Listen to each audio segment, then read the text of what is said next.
começando o Artigo 5º, um programa que leva até você temas que estão na Constituição Federal, que fazem parte do dia a dia de todos nós, cidadãos brasileiros. No programa de hoje, vamos falar sobre um direito muito importante do consumidor, o de receber informações claras sobre o produto ou serviço que está comprando. O artigo 5º determina que o Estado tem que promover a defesa do consumidor. Já o artigo 24 estabelece que é competência da União legislar junto com os Estados e o Distrito Federal sobre a responsabilidade por dano ao consumidor. E o artigo 170 regulamenta a defesa do consumidor como princípio da atividade econômica. E para falar sobre o direito à informação, nós temos dois convidados aqui no estúdio do Artigo 5º. Está aqui conosco o diretor-geral do PROCON, no Distrito Federal, Oswaldo Moraes. Formado em estudos sociais, ele trabalha com defesa do consumidor há 12 anos. Já bem-vindo, doutor Oswaldo. Que tipo de informação tem que ser repassada ao consumidor? Eu diria que a informação é o coração da relação de consumo. Tanto que o próprio artigo 31, ele dispõe que a oferta e apresentação de produtos ou serviços devem assegurar informações corretas, clara, precisa, ostensiva, sobre tudo, sobre preço, prazo, composição, enfim. A informação ela precisa ser de uma forma tal que não induz o consumidor em erro.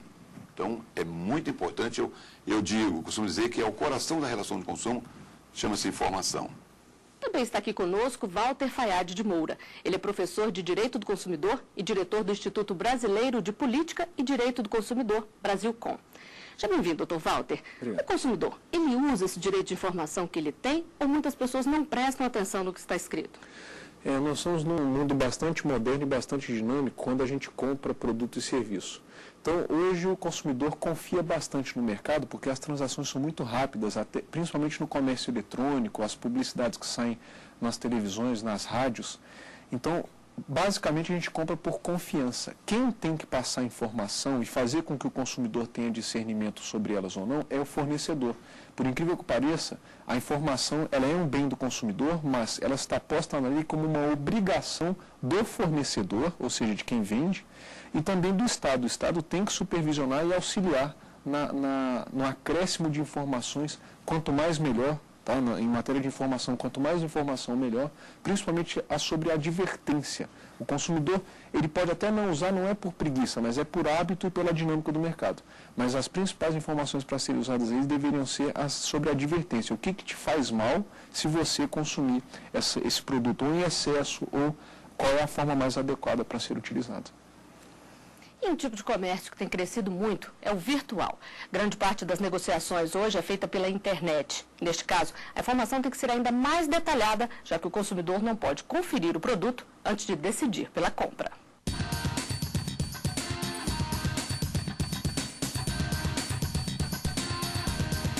Já foi o tempo em que fazer compras era sinônimo de ir ao comércio local ou aos shoppings da cidade. Hoje, basta acessar a internet. Tem muita facilidade, as pessoas não tendo mais tempo de estar fazendo, de estar vindo no shopping, de estar vindo em outro lugar onde tem comércio e fazem pela internet. As pessoas estão, com certeza, optando mais pela internet, também pela comodidade, mas também com um pouco de pé atrás, um pouco de desconfiança, que tem sites que não são seguros. E o que não falta é a opção de negociar pela internet, de grandes empresas a sites de leilões, passando pelos de compra coletiva. A tentação é grande, mas a facilidade pode esconder problemas. Uma pesquisa do Sistema Nacional de Informações de Defesa do Consumidor avaliou mais de 20 mil reclamações feitas em PROCONs de todo o país em 2010. Em 42,17% dos casos, a entrega da compra não foi realizada ou demorou mais do que o previsto. Em 11,3%, os produtos chegaram com defeito ou danos. E em 10,37%, o problema foi com a garantia. Para não ficar no prejuízo, o consumidor deve tomar cuidado antes da compra. Além de verificar se a empresa é confiável, tem que ficar atento para não cair em golpes de sites falsos. O ideal, quando a pessoa estiver fazendo a compra, é sempre verificar se o site é aquele mesmo, se está correto. Quando da forma de pagamento, verificar se tem um cadeado de segurança, se o site é seguro, é certificado. Após terminar da compra, imprime, faz um print screen na tela, imprime, pega os seus comprovantes e guarda com seus documentos. Porque caso haja inadimplência por parte da loja, ele poderá tomar as medidas judiciais cabíveis. O Código de Defesa do Consumidor já completou maioridade E o boom de compras pela internet é relativamente novo. Mas para este advogado, a legislação, apesar de não ser específica, pode ser aplicada a qualquer momento que o consumidor se sinta lesado. O comércio eletrônico ele modificou o meio pelo qual a compra é realizada, ele não modificou a compra.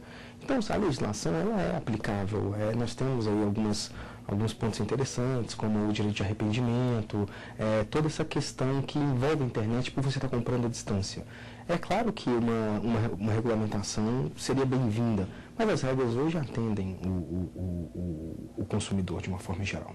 Dr. Walter, o entendimento geral da Justiça tem sido esse, de que a legislação de defesa do consumidor vale também para as compras virtuais? Dos tribunais e também dos doutrinadores. Os livros já nos trouxeram que realmente há uma nova forma de negociar e as regras antigas valem, mas me permita apenas discordar em relação à não necessidade de atualização da legislação.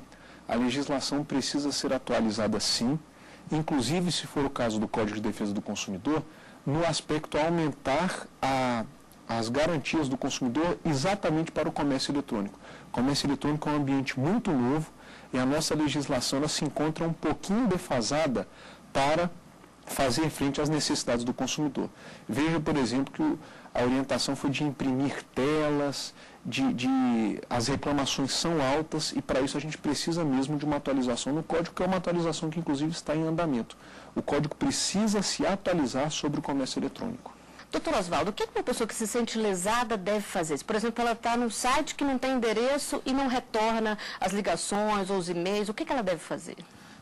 Até complementando o que bem disse o Dr. Walter, eu diria, por exemplo, hoje atualmente, a maneira que nós temos é essa, imprimir passo a passo a cada negociação em tela para que ele tenha em mãos documentos comprobatórios daquela relação de consumo.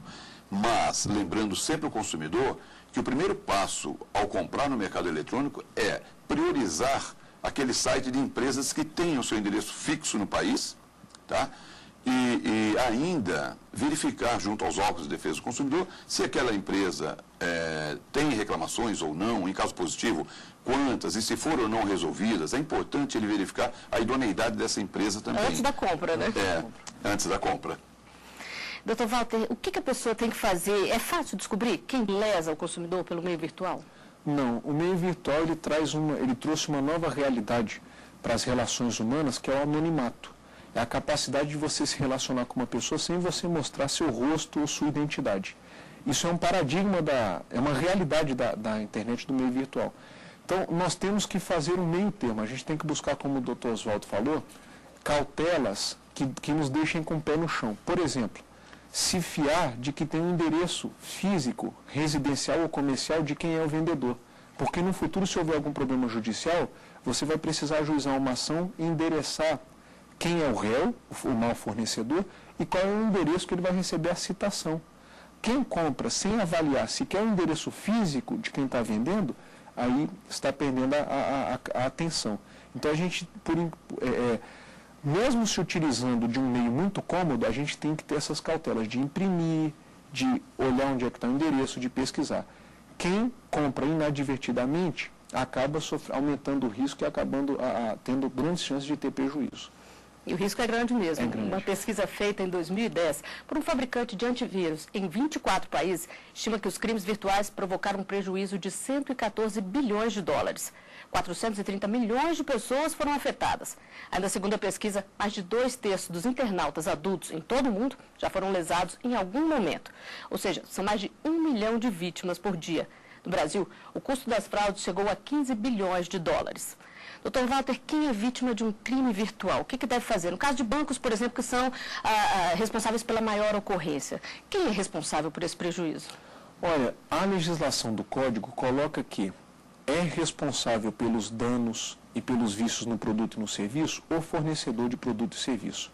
Cada caso é um caso. Quando se vai ao tribunal, muitas das vezes os tribunais têm entendido que se o consumidor foi indiligente e divulgou a senha ou anotava a senha no verso do cartão ou da operação, ele deve ser responsabilizado. Mas isso é a exceção. A regra é que o fornecedor deve assegurar a operação, inclusive no tocante às informações, E basicamente por quê? Porque ele está tendo o bônus de não ter que contratar nenhum funcionário mais nas agências bancárias, de ter transações com custo baixíssimo, porque elas são feitas de modo online. Então, se o banco, se ele lucra dessa operação, ele tem que carregar com isso o ônus. E o mais importante que a gente tem que ter, é que eu já falei no começo, é que o consumidor ele não tem muita questão de acesso à informação, porque simplesmente a informação não está lá no site.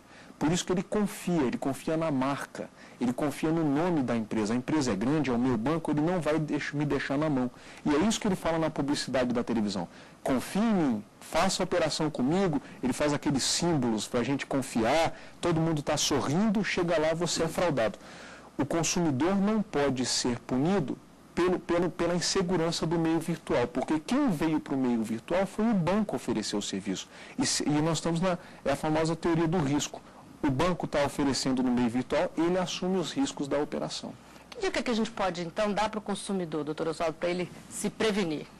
Bom, é ter um cuidado muito grande antes de assinar um contrato, antes de fechar o negócio. Se ele for comprar, adquirir um produto ou contratar um serviço, primeiro passo, ele tem que ter acreditar nada que seja verbal.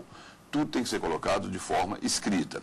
Outra coisa, se ele tem qualquer informação de caráter publicitário, também ele deve guardar folder, ele deve guardar todo o material, todo esse material vai servir de prova para ele, inclusive, quando existir um conflito nessa relação.